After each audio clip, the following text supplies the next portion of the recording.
上一期咱们跟着黛玉的轿子穿过了垂花门，抄手游廊，来到了贾府的正房大院。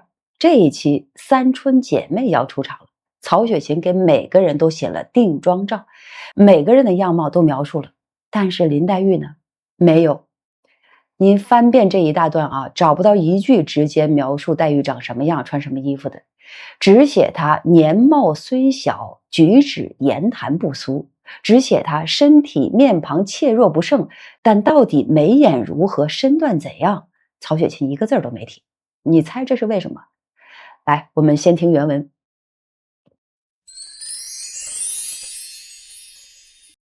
黛玉方进入房时，只见两个人搀着一位鬓发如银的老母迎上来，黛玉便知是她外祖母。方欲拜见时，早被她外祖母一把搂入怀中，心肝肉叫着大哭起来。当下地下势力之人无不掩面涕泣，黛玉也哭个不住。一时众人慢慢劝解住了，黛玉方拜见了外祖母。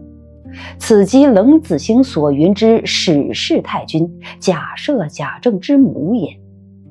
当下贾母一一指与黛玉说道：这是你大舅母，这是你二舅母，这是你先朱大哥的媳妇朱大嫂子。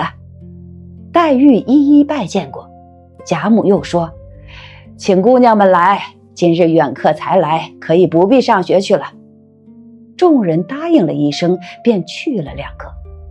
不时只见三个奶嬷嬷并5、6个丫鬟簇拥着3个姊妹来了。第一个肌肤微丰，河中身材，腮凝心力，鼻腻额脂，温柔沉默，观之可亲。第二个削肩细腰，长挑身材，鸭蛋脸面，俊眼修眉，顾盼神飞，文采精华，见之忘俗。第三个身量未足，形容尚小，其钗环裙袄3人皆是一样的装饰。黛玉忙起身迎上来见礼，互相私认过，大家归了座。丫鬟们斟上茶来，不过说些黛玉之母如何得病，如何请医服药，如何送死发丧，不免贾母又伤感起来，说道：我这些儿女所疼者独有你母，今日一旦先舍我而去，连面也不能一见，如今见了你，我怎不伤心呢？说着搂了黛玉在怀，又呜咽起来。众人忙都宽慰解释，方略略止住。众人见黛玉年貌虽小，其举止言谈不俗，身体面庞虽怯弱不胜，却有一段自然的风流态度，便知她有不足之症，因问道：常服何药啊？如何不即为疗治啊？黛玉道：我自来是如此，从会吃饮食时便吃药，到今日未断，请了多少名医修方配药，皆不见效。那一年我3岁时，听得说来一个赖头和尚，说要化我去出家，我父母固是不从。他又说，既舍不得他，只怕他的病一生也不能好的了。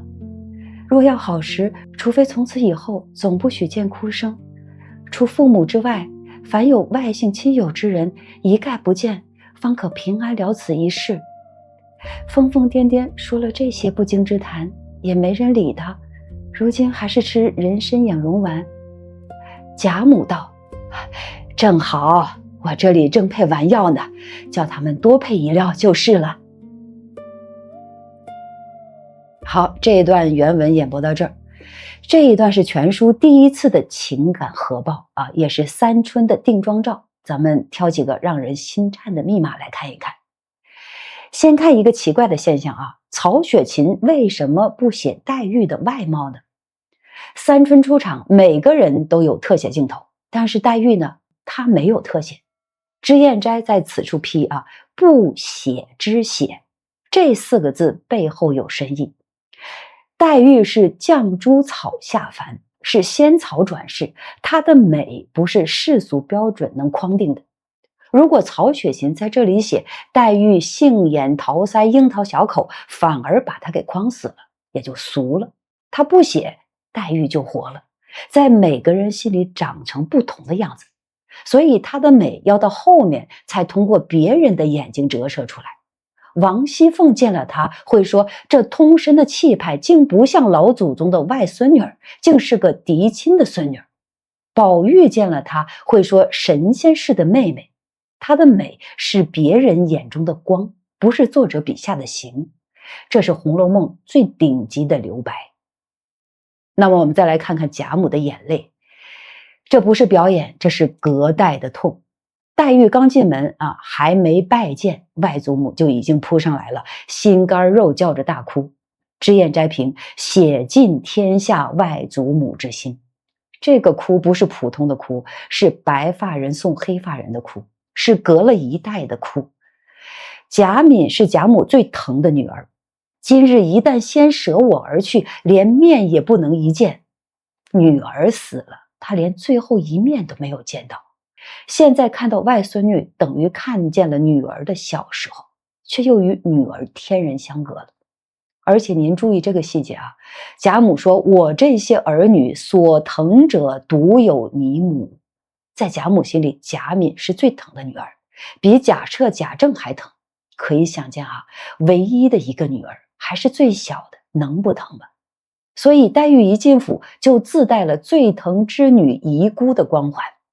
这解释了为什么后面贾母对黛玉的偏爱甚至超过了亲孙子。那么接下来三春出场了，像舞台定格，每一个人都是青春的面相。三个姑娘依次亮相，但是写法完全不同。迎春肌肤微丰，腮凝心丽，鼻腻额脂，温柔沉默，观之可亲。她像一颗熟透的荔枝，饱满温润，没有攻击性。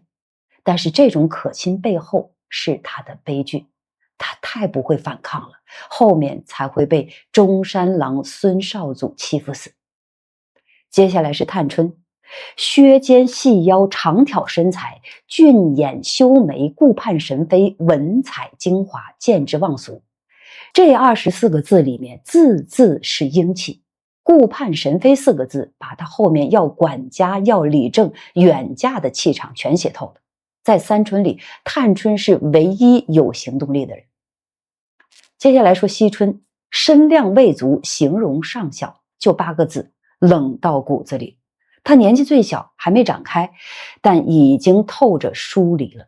她后面出家不是突然顿悟，是从小埋下的根。那么最狠的是接下来写三人钗环裙袄皆是一样的装饰，衣裳一样，但是灵魂完全不同。曹雪芹用同样的衣服衬托不同的生命状态，这是导演最高级的手法。那么林黛玉那段不足之症的自述，这是全书最冷的预言。黛玉说3岁时来了个赖头和尚，要画她出家，父母不肯。那个和尚说，既舍不得他，只怕他的病一生也不能好的了。若要好时，除非总不许见哭声，除父母之外，凡有外姓亲友之人，一概不见。这简直就是命运的反讽。黛玉来贾府了，恰恰是要见外姓亲友，恰恰是要天天见哭声。和尚说不许见哭声才能好，但是黛玉的命就是来哭的呀。这预言不是救他的，是诅咒，他注定好不了。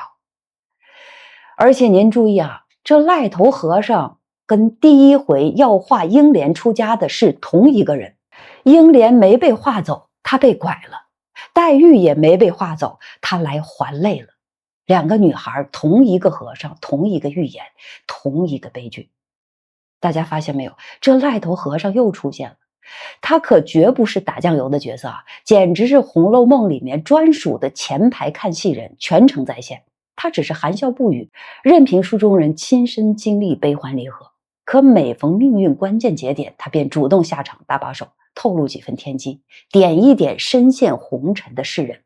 这也印证了我开篇所说的纵使结局早已注定，众生依旧要亲身走完这一遭尘世历程。所以这一期的核心是什么呢？是初见的重量与不写的智慧。初见贾母是隔代亲情的爆发，初见三春是命运的定妆照。不写黛玉外貌是仙草不可描摹，说出癞头和尚的预言是悲剧的诅咒书。